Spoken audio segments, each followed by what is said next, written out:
Hello, hello, hello. Welcome back, everyone. Hi, everyone. We are so happy you're here today. So let me ask you something. Do you study English every day, but still feel confused when you listen to real English? Oh, yes. Like you understand the words in your book, but then a native speaker talks and you think, wait, what did they say? Exactly. You are not alone. So many learners feel this way. And today, we are going to fix that. Yes. Today, we are talking about the English listening practice you actually need, not the boring kind, the real kind. We will share real tips, real conversation, and real English that you can use in your daily life. So stay with us until the end because we have something really special for you today. Trust me, by the end of this video, your English listening will feel so much better. Are you ready? Let's go. Okay, Alice, let's start with the big question. Why is English listening so hard for so many people? Oh, that is such a good question, David. I think the number one reason is speed. Native speakers talk very fast. Yes, native speakers do not talk like a robot. They don't say, hello, how are you? They say, hey, how you doing? Huh, right. And when I first heard that, I thought, is that even English? I know, and that is a real problem for learners. They study English in school, they learn the grammar, they learn the vocabulary, but then they hear real English and boom, it sounds like a completely different language. Exactly. And I think another reason is we are afraid. We are afraid of not understanding, so we get nervous. And when we get nervous, our brain stops working properly. Oh, that is so true. Nervousness is a big enemy of listening. When you are nervous, even simple words start to sound strange. Yes, I remember once I was talking to a native speaker and they said, "What's up?" And I thought, what is up? Up where? In the sky? Oh no, so what did you say? I said, the sky? And they laughed and I wanted to disappear. Oh, Alice, that is so funny. But actually, that is a very common mistake. Because what's up is not a question about the sky. It means, how are you? Or, how are things going? Exactly. And now I know that, but the first time I heard it, I had no idea. So this is a very important point. Learners, listen carefully.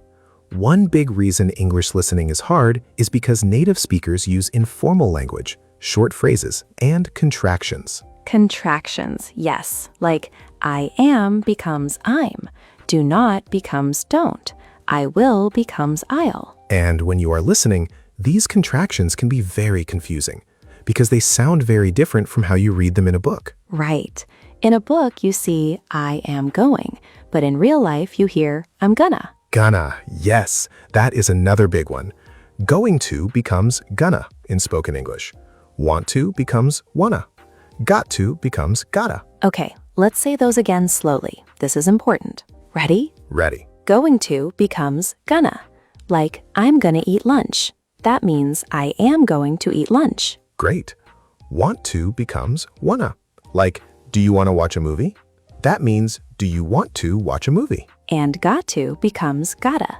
Like, I gotta go now. That means I have got to go now. Or simply, I need to go now. Perfect. And learners, don't worry. You don't have to use these words, but you need to understand them because native speakers use them all the time. All the time, every single day. In movies, in TV shows, in conversations, in podcasts. So the more you hear them, the more natural they will feel. And soon, you will understand them without even thinking. Exactly. Practice is the key.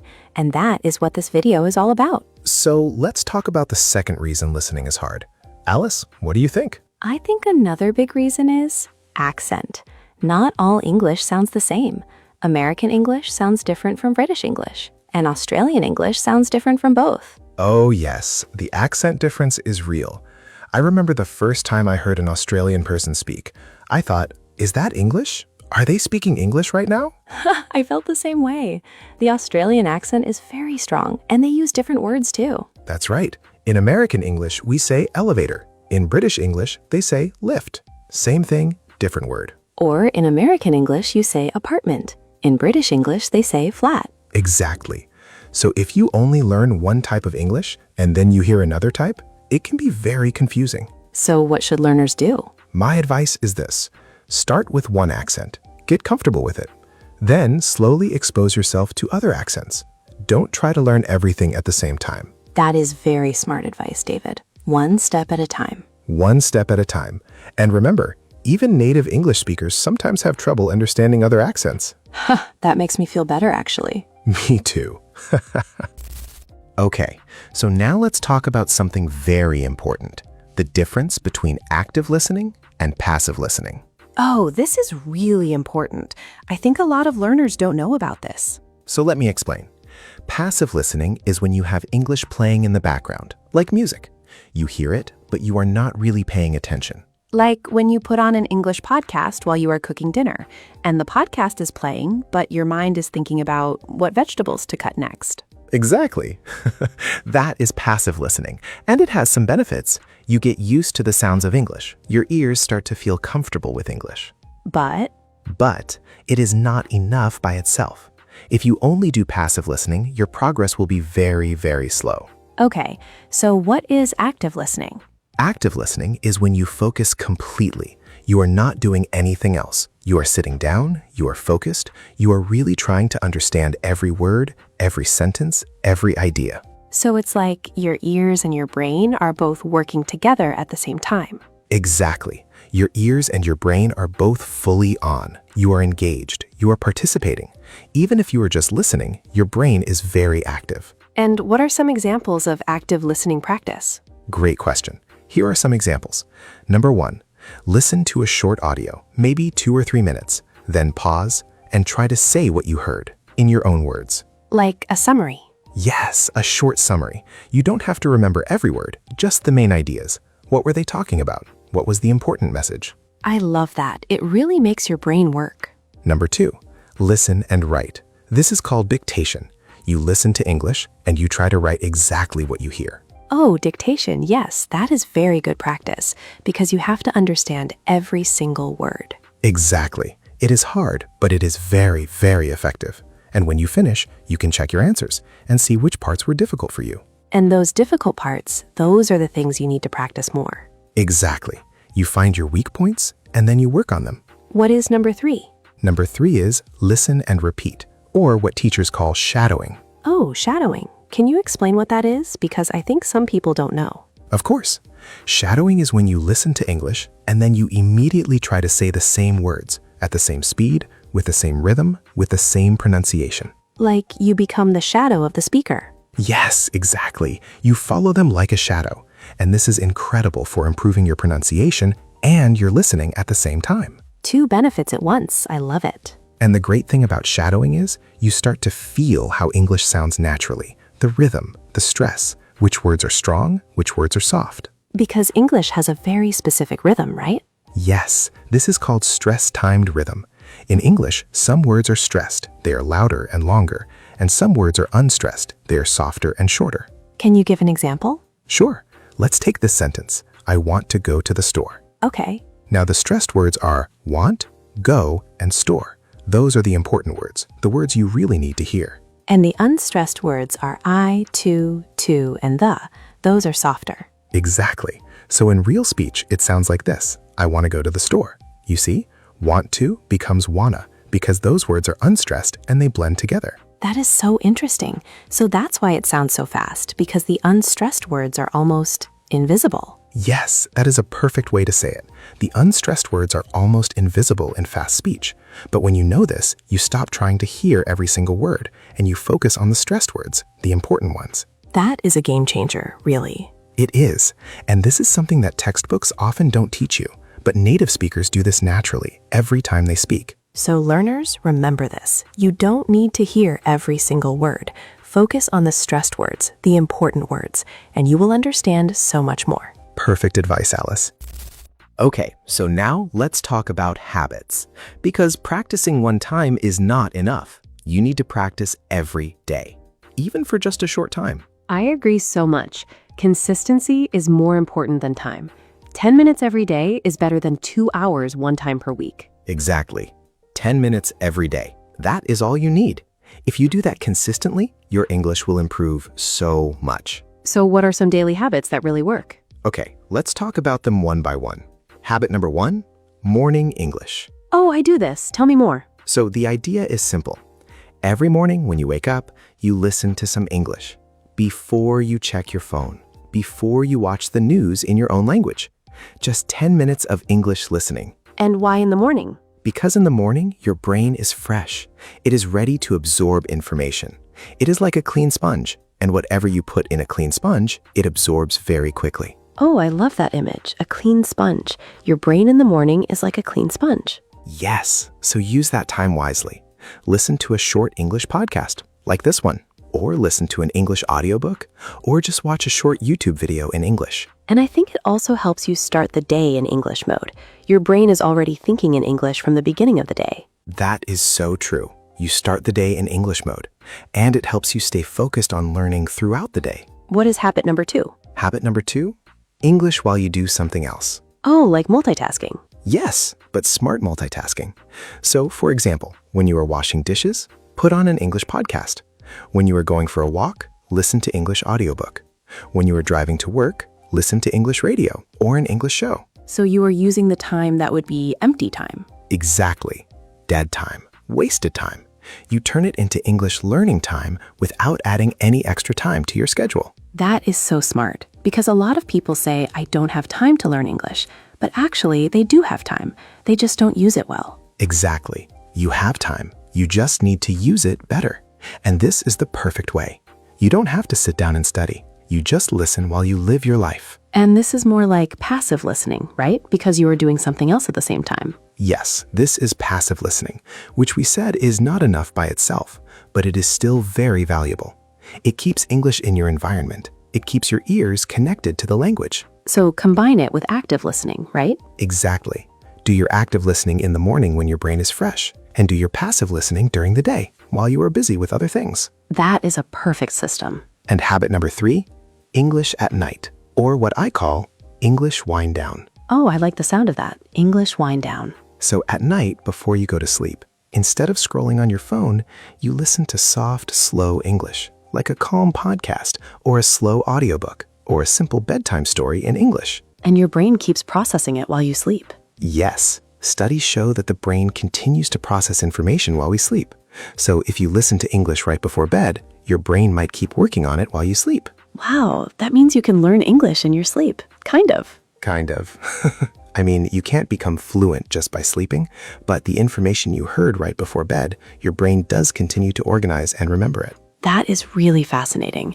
So 3 habits: morning English, English while you do things, and English wind down at night. That is it. Simple, but very powerful. I love this. And these are things that anyone can do, even busy people. Especially busy people. All right, let's talk about something very practical. What should you actually listen to? What types of content are best for improving your English listening? Yes, because there is so much content out there. It can be overwhelming. Where do you even start? I know, it can feel like you are standing in front of a giant ocean and you don't know which direction to swim. Ha, that is exactly what it feels like. So let me break it down, and I will organize it by level, because what is good for a beginner is different from what is good for an intermediate learner. Good idea. Let's start with beginners. Okay, for beginners, A1 to A2 level, the best content is slow, simple, and repetition. Repetition is your friend. Repetition means hearing the same things many times? Yes, hearing the same vocabulary, the same grammar patterns, the same sentence structures, over and over, until they feel completely natural. So what kind of content is like that? For beginners, I recommend slow English podcasts, like this one, English learning YouTube channels, simple children's stories in English, and English learning apps that have audio. Children's stories. That might sound embarrassing for adults, but it actually makes sense, right? It makes total sense. Think about it. Children's stories use very simple vocabulary, very short sentences, very clear pronunciation, and they often repeat the same words and phrases. It is actually perfect for beginners. And nobody has to know you were listening to children's stories. Haha. Exactly. Your secret is safe with us. Okay, what about intermediate learners, B1 to B2? For intermediate learners, you can start to challenge yourself more. You can listen to real podcasts that are made for native speakers, but start with topics you already know and enjoy. Oh, that is interesting. Why topics you already know? Because when you already know the topic, you can use that knowledge to help you understand. Even if you don't understand every word, you can use context clues. You can guess what they are talking about. That makes so much sense. Like if you love cooking, listen to a cooking podcast in English. Even if your English is not perfect, you understand cooking, so you can follow along better. Exactly. Use your interests to your advantage. Love sports? Listen to sports podcasts. Love fashion? Listen to fashion podcasts. Love technology? Listen to tech podcasts. English becomes more fun when it's about things you love. 100%. And when you enjoy what you are listening to, you listen longer. And the longer you listen, the more you improve. So it becomes a positive cycle. You enjoy it, you listen more, you improve more, and then you enjoy it even more. Exactly, a positive cycle. And for upper intermediate learners, B2 and above, you can start watching real English TV shows, real English movies, real English news. Without subtitles? Okay, here's my advice on subtitles. Start with English subtitles, not your native language. English subtitles. This way, your ears and your eyes are both working in English. Ah, that is smart. Because if you use subtitles in your own language, your brain just reads, it stops listening. Exactly. Your brain is lazy. If it can read in your native language, it will. And then you stop practicing listening. So always use English subtitles, not your native language subtitles. Yes. And then, as you get better and more comfortable, try turning off the subtitles completely. That sounds terrifying. I know, but here's a tip. Don't try to understand everything. Just try to understand the main idea, the general meaning. Don't stress about every single word. That is good advice, because sometimes we put too much pressure on ourselves. We feel like we need to understand every single word, and when we don't, we feel like failures. Right. And that pressure actually makes it harder to understand because you're stressed. And a stressed brain doesn't work as well as a relaxed brain. So relax, breathe, and just try to understand the big picture. That's it. Just the big picture. The details will come with time and practice. Okay, this part is really important. We are going to talk about connected speech. This is one of the biggest secrets to understanding fast English. Oh, yes, connected speech. I remember when I first learned about this, it was like a light went on in my brain. Everything suddenly made more sense. Ha, that is a great way to describe it, a light going on. So let me explain. In English, when people talk naturally, they don't say each word separately. They connect words together. They link them. So the words sort of blend into each other? Exactly. They blend. And this blending is called connected speech. And it is why fast English is so hard to understand, because the words don't sound the way they look on paper. Can you give some examples? Absolutely. Let's start with linking. Linking is when the last sound of one word connects to the first sound of the next word. Okay. So, for example, turn it off. Now slowly, that is, turn it off. 3 separate words. But in fast speech, it sounds like turn it off. All connected. Wow, turn it off. Let me try. Turn it off. Turn it off. Oh, I can hear it. That really does sound different. Yes. And once you know this, you start to hear the connection. Let's try another one. Pick it up. Slowly, pick it up.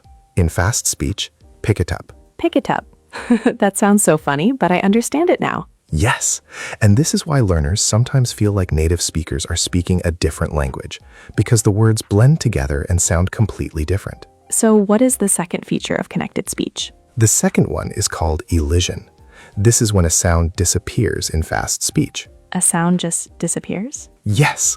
For example, next day. In slow speech, next day. But in fast speech, the T often disappears. It sounds like next day. Next day? So native speakers are just skipping sounds? Yes, all the time. Another example, last night. In fast speech, it often sounds like last night. The T disappears. Okay, so one tip for learners. When you hear a word that doesn't sound quite right, maybe a sound is missing, and you have to figure out what the full word is. Exactly. Use context. If someone says last night, you know they mean last night because the context makes sense. Context is so important in listening. It really is. And the third feature is called assimilation. This is when one sound changes because of the sound next to it. Oh, that sounds complicated. It sounds complicated, but let me give you a simple example. Don't you. In slow speech, don't you. But in fast speech, the T and Y blend together and become a ch sound. So it sounds like don'tcha. Don'tcha? Like, don't you know? That means don't you know? Yes, exactly. Don'tcha is don't you. And similarly, did you becomes didya. Would you becomes wouldsya. Oh, wow. Would you like some coffee? That means would you like some coffee? Perfect, Alice. You got it. Okay, so learners, let's review. 3 features of connected speech. Number 1, linking, words connect together. Number 2, elision, sounds disappear. Number 3, assimilation, sounds change. Perfect summary. And remember, you don't need to use these features yourself, but you need to recognize them when you hear them so you can understand fast speech. And the best way to practice is to listen to natural, real English as much as possible so that these features start to feel familiar. Exactly. Your ears need practice, just like your muscles. The more you use them, the stronger they get. Okay, now we are going to do something really fun. We are going to go through some very common English phrases, phrases that you will hear in real life, in movies, and conversations. And these are phrases that textbooks sometimes forget to teach you. Exactly. So let's start. Alice, you ready? Ready. Okay, first phrase. I'm good. Simple. That means I'm fine or I'm okay. Yes, but wait, it also has another meaning. If someone offers you something and you say, I'm good, it means, no thank you, I don't need anything. Oh, so if someone says, do you want more coffee? And you say, I'm good, that means, no thank you, I have enough. Exactly. I'm good equals, no thank you, I'm fine. Learners, remember that. Because if you don't know this, you might think the person is just saying they feel okay, but they are actually declining something. Good to know. Okay, next phrase. Next phrase, hang on. Oh, hang on. What does that mean? Hang on means wait a moment or wait a second. Like, hang on, let me check my phone. That means wait a moment, let me check my phone. Oh, and sometimes people say, hang on a second or hang on a minute. Yes, and they all mean the same thing. Just wait. So if someone says hang on to you, don't worry. They are just asking you to wait for a short time. Got it. Next phrase. Next phrase, my bad. My bad. I love this one. This is so informal. Yes, my bad is very informal. It means my mistake, or I'm sorry, that was my fault. So if you accidentally bump into someone, you might say, oh, my bad. That means, oh, I'm sorry, that was my mistake. Exactly. Short, quick, informal apology. Very common in American English. What about British English? In British English, you might hear sorry about that more often, but my bad is becoming more common everywhere because of social media and movies. Okay, next phrase. It's on me. Oh, it's on me. Does that mean something is on top of the person? No, it's on me means I will pay for this. Like, don't worry, lunch is on me. That means, don't worry, I will pay for lunch. Oh, so if your friend says it's on me, that means free food. Yes, free food. So say thank you quickly before they change their mind. I will. Okay, next phrase. What do you say? What do I say? About what? No, Alice. The phrase, what do you say, means what do you think? Or do you agree? Or are you interested? Oh, so if someone says, let's go to the beach tomorrow, what do you say? They are asking for your opinion or agreement. Exactly. It is a very friendly and casual way to ask for someone's response or opinion. That is nice and easier to say than, what do you think about this idea? Much easier. Now let's do a few more. That makes sense. Oh, I use this one a lot. That makes sense means I understand or that is logical. Yes, and it is a very useful phrase in conversations. When someone explains something to you and you want to show you understand, you say, that makes sense. It's like saying, okay, I get it now, but more formal sounding, even though it's actually casual. Exactly. And another similar one, I see what you mean. This means I understand your point. Oh, yes, I see what you mean. That is a very natural and polite way to say you understand someone. And it shows respect. It shows you are listening. It shows you are paying attention. Which is so important in a real conversation. People love to feel heard. They really do. Okay, one more for now. No worries. No worries. I love this phrase. It is so relaxed and positive. No worries means it's okay, or don't worry about it, or no problem. Like if someone apologizes to you and you say, no worries, that means it's fine, don't worry. It is very popular in Australian English especially, but now everyone uses it.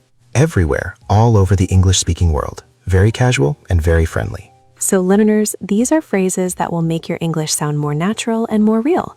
Practice them, use them, make them part of your vocabulary. And the more you hear them in context, the more natural they will feel.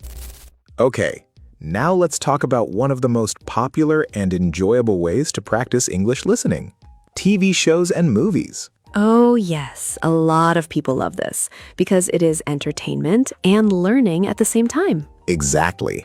But there is a right way and a wrong way to use TV shows for learning, and many people do it the wrong way. Really? What is the wrong way? The wrong way is you just sit and watch a movie with subtitles in your native language. You enjoy the story, but you are not really improving your English listening. Because your brain is reading the translation, not listening to the English. Exactly. Your brain takes the easy path. It reads the translation and stops trying to understand the English. So what is the right way? The right way is what I call active watching. Let me explain how to do it. Yes, please. Step 1. Choose a show or movie that is not too difficult. Something where the English is relatively clear. Not too much slang, not too fast. What kind of shows are good for this? Great question. For beginners to intermediate learners, I recommend shows where people talk clearly and the situations are easy to understand, like sitcoms, situation comedies, because the situations are normal, everyday life, not complicated plots. Oh, like shows about friends, family, work, everyday situations. Exactly.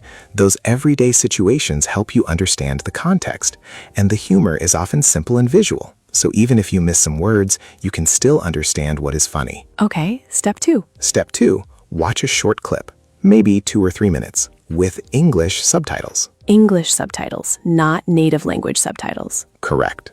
Watch it once with English subtitles, focus on listening, but use the subtitles to check what you hear. So the subtitles are like a safety net, not your main support. Yes, exactly, a safety net. You are trying to hear the words. The subtitles just confirm what you heard. And step 3? Step 3, watch the same clip again. This time, no subtitles. Oh, that is scary. I know, but after watching with subtitles first, it's not so scary because you already know what they are saying. So now you can focus on how they say it, the rhythm, the intonation, the pronunciation. Oh, that is clever. First you understand what, then you focus on how. Exactly. And step 4, choose one phrase or expression you heard that you want to remember. Write it down, say it out loud, try to use it in a sentence. So from every clip, you learn at least one new phrase. That is a great habit. Every day, one new phrase.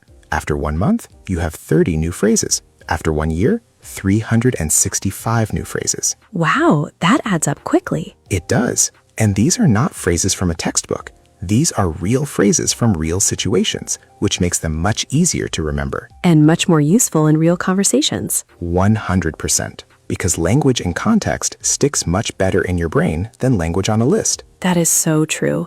I always remember vocabulary better when I learn it in a story or a situation. We all do. Our brains are built for stories, not for lists. Okay, here is something that every English learner needs. What do you do when you don't understand? Oh, yes, because this happens to everyone, even to advanced learners. Even to native speakers sometimes. Ha, that is true. So what are the strategies? Strategy number 1, don't panic and don't stop. Don't panic. That sounds simple, but it is actually very hard. I know, it is hard, because when we don't understand something, our first reaction is panic. We think, oh no, I missed it. I don't understand. What is happening? And then we focus on the panic instead of the listening, and we miss even more. Exactly. A moment of panic can make you miss the next 5 sentences. So the first rule is breathe, stay calm, and keep listening. Even if you miss something? Yes, because even if you missed one thing, the conversation will continue, and often the speaker will explain it again, or the context will become clear. Ah, yes. Sometimes if you just keep listening, the meaning becomes clear from what comes after. Exactly. Context is your best friend. The words around the confusing part can help you understand it.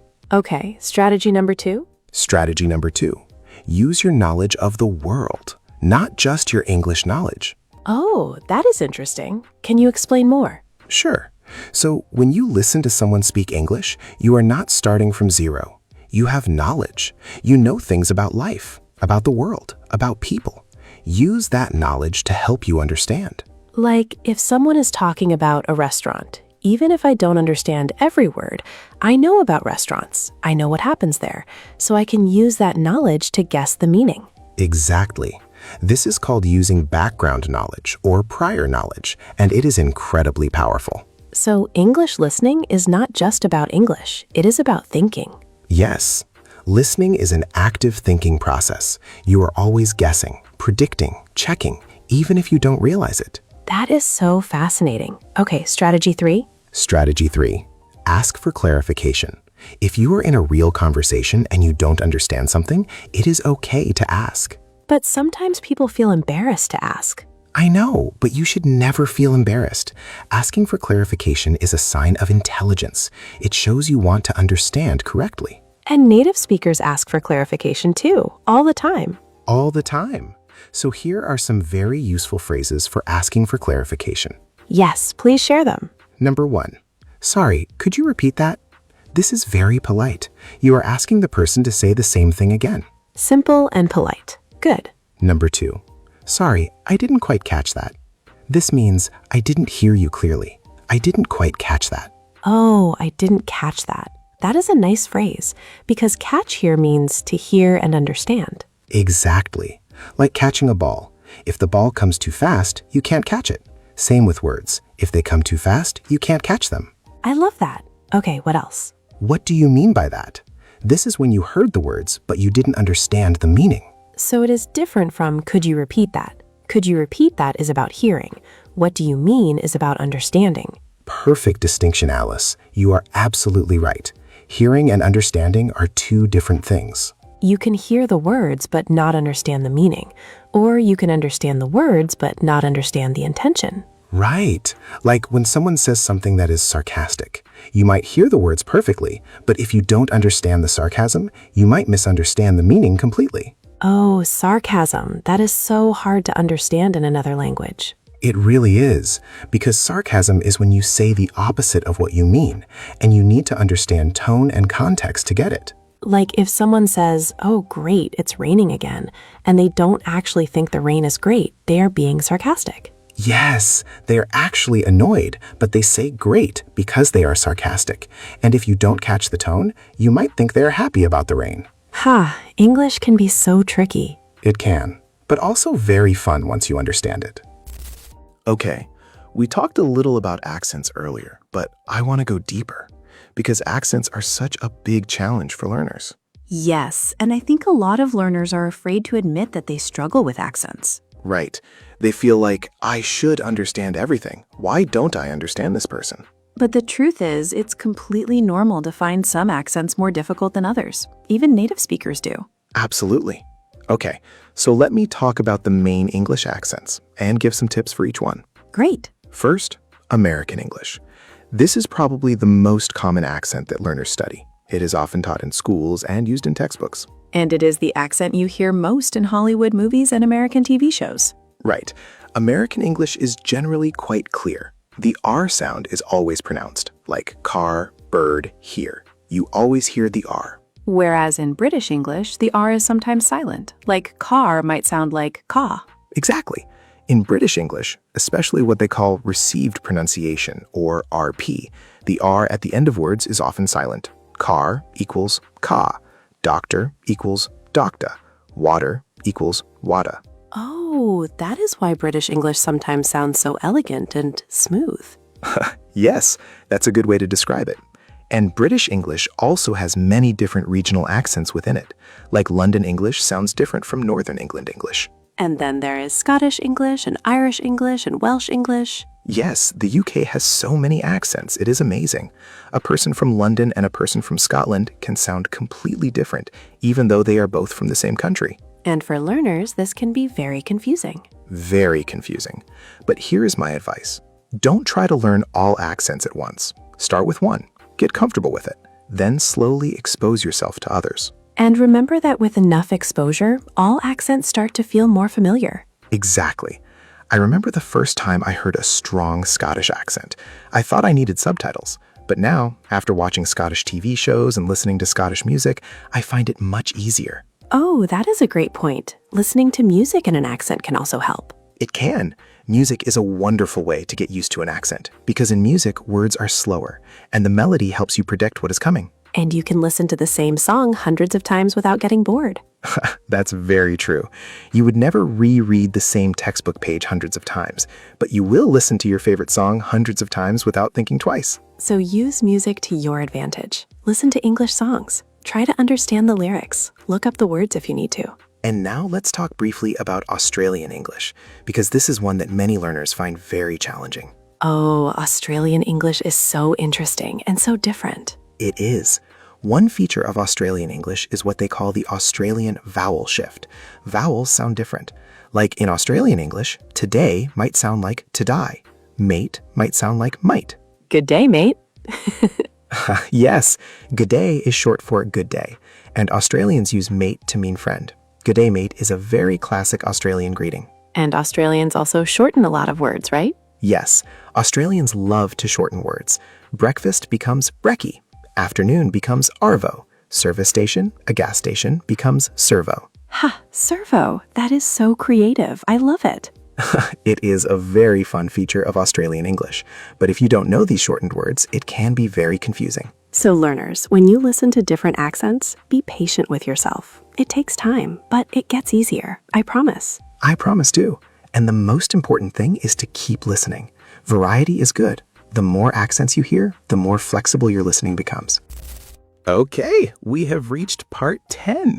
This is one of my favorite parts. We are going to practice real conversation scenarios. Oh yes, this is where we really practice. Are you ready, learners? So we are going to role play some real life situations. And as we talk, try to follow along.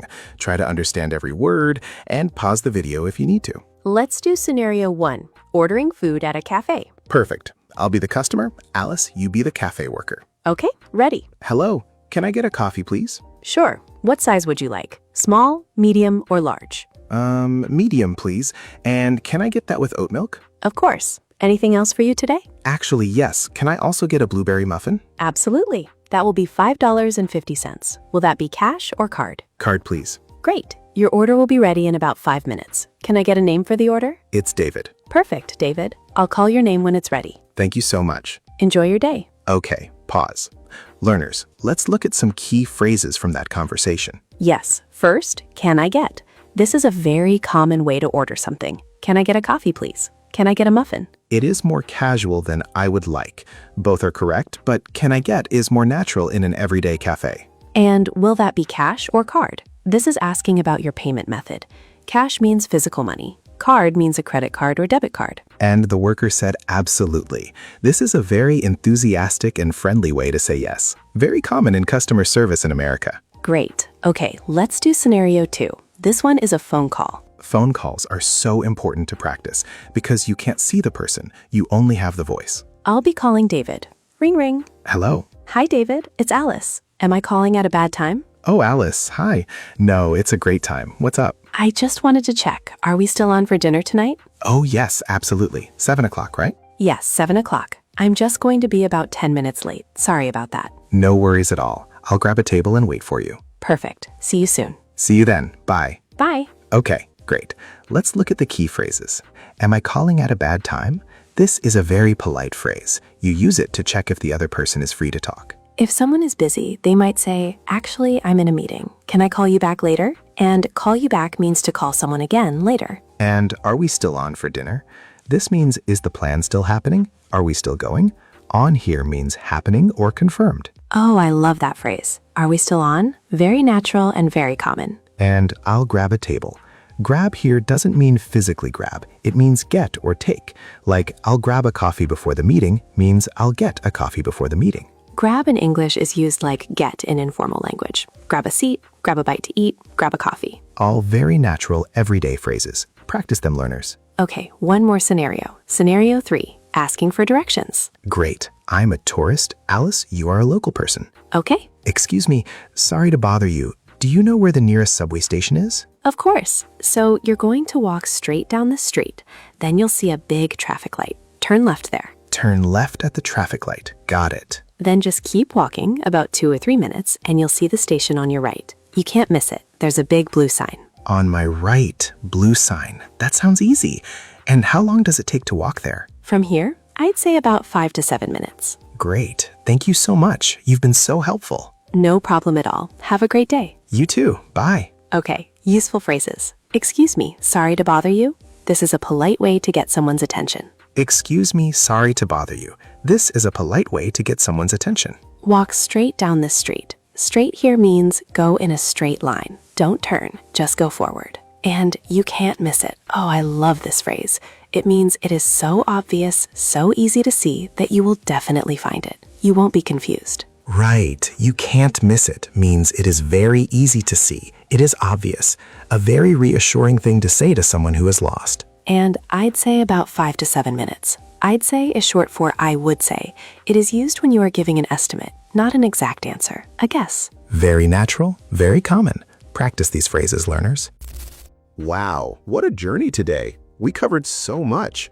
Alice, can you do a quick recap? Absolutely. Okay, today we talked about why English listening is so hard. We learned about active and passive listening. We talked about daily listening habits. We discussed the best types of content. We explored connected speech. We learned common everyday phrases. We talked about using TV shows and movies. We discussed strategies for when you don't understand. We explored different accents. And we practiced mill conversation scenarios. Wow, that is a lot of content. It really is, but I hope it was helpful and not too overwhelming. And remember, learners, you don't have to do everything at once. Take it one step at a time, one habit at a time, one phrase at a time. Consistency is the secret. A little bit every day. That is all it takes. And be patient with yourself. Learning a language takes time. There are good days and hard days. Both are normal. And on the hard days, remember why you started. Remember your goal. Maybe you want to travel. Maybe you want a better job. Maybe you just want to watch your favorite English show without subtitles. That is a very valid goal. Very valid. Whatever your reason is, it is a good reason. Keep going. Don't give up. We believe in you. We really do.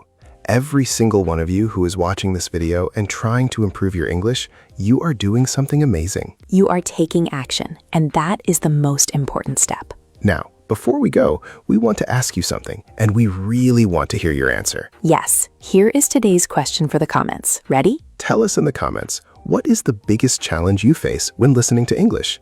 Is it the speed, the accents, the vocabulary, or something else? We read every single comment, and we love hearing from you.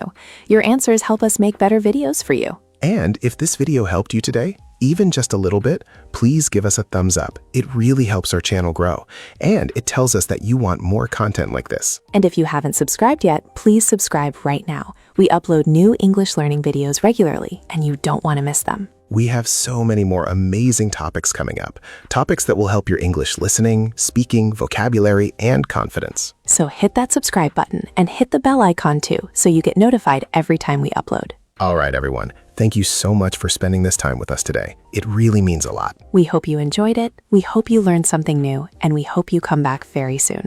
Keep practicing, keep listening, keep speaking, and remember, Your English is getting better every single day, even when it doesn't feel like it. even when it doesn't feel like it.